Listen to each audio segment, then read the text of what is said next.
Okey, namanya.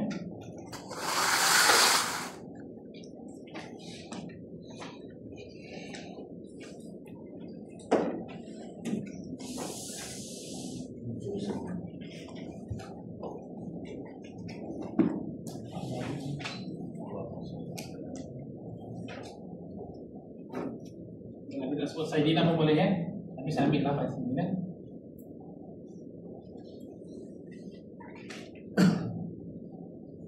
Baik, tunggu dulu teman. Baik, siapa boleh baca dengan betul ini? Cuba baca. Cuba Jizan. Allahumma sholli ala Muhammad. Okey, baik. Siapa di sini, tuan-tuan, nak betulkan mana yang salah? Muhammad. Bukan lafaz perkataan. Yang mana perkataan yang salah di sini?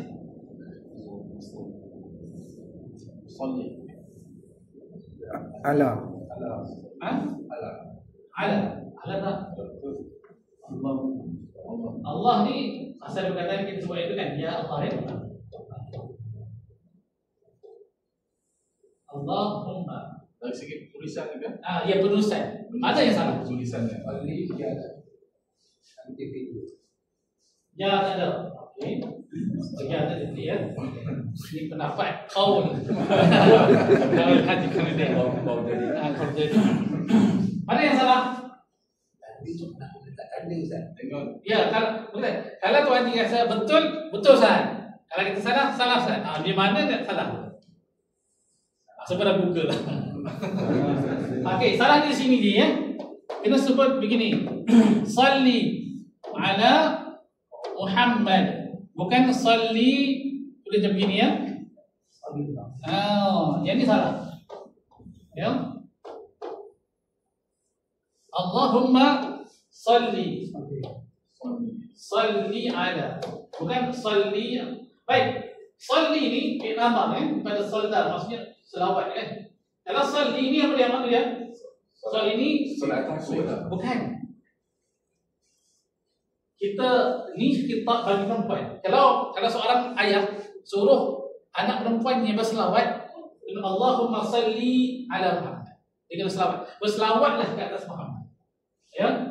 Ini lafaz ini lafaz seorang lelaki kepada perempuan. Salli ni dominate dia pada perempuan, muannas. Tapi yang ini yang lafaznya betul. Allah berselawat. Ini ya Allah berilah salam ataupun rahmat ke atas Nabi Muhammad. Ya? Bukan dalam lafaz ini ya. Ini lafaz salah. Ini salli ya. Allahumma betul. Allah betul lah. Allah. Allahumma betul. Kerana asli ini ya Allah. Ya. Allahumma kan kita belajar Allahumma ini dia perkataan Allah ni diganti dengan mim kan.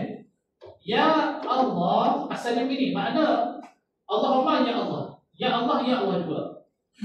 Dihazaf dia diganti dengan mim menunjukkan penuh adab dan penuh pengharapan dan penuh kelembutan waktu kita. Allahumma hdina, Allahumma ya kan ya Allah itu panggil. Baik.